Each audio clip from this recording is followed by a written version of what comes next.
In today's video, I'm going to show you exactly what information you need from your leads to qualify the property to know if you have a deal or not. Coming right up.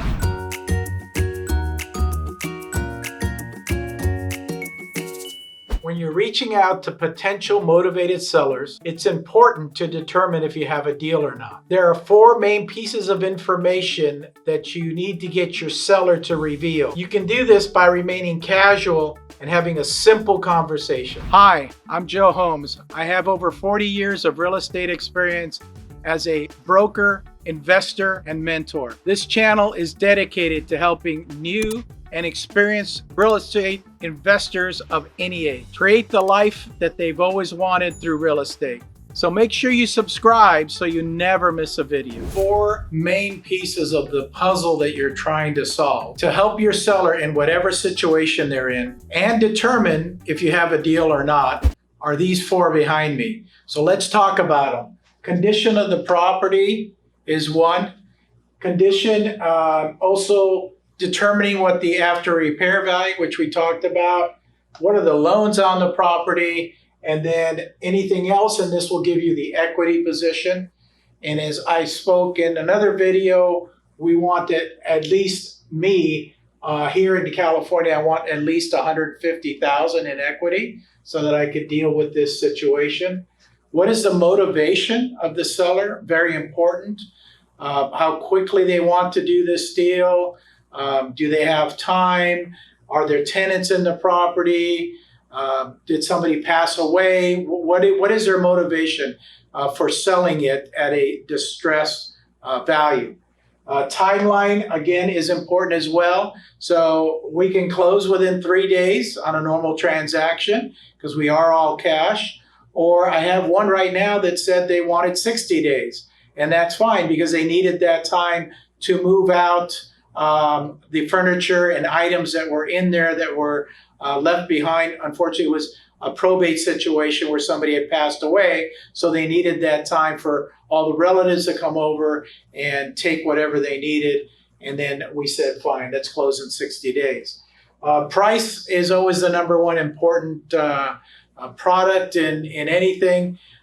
Price is obviously important to the seller, and price is important to the flipper.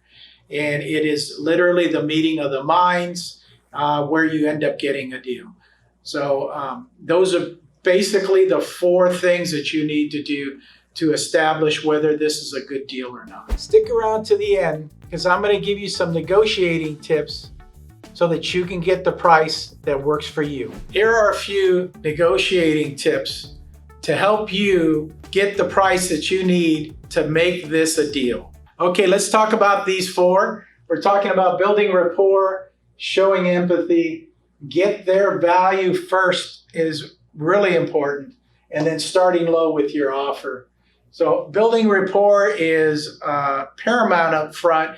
You need to get the seller to like you. People don't like to work with people they don't like. So it's simply just building rapport with them.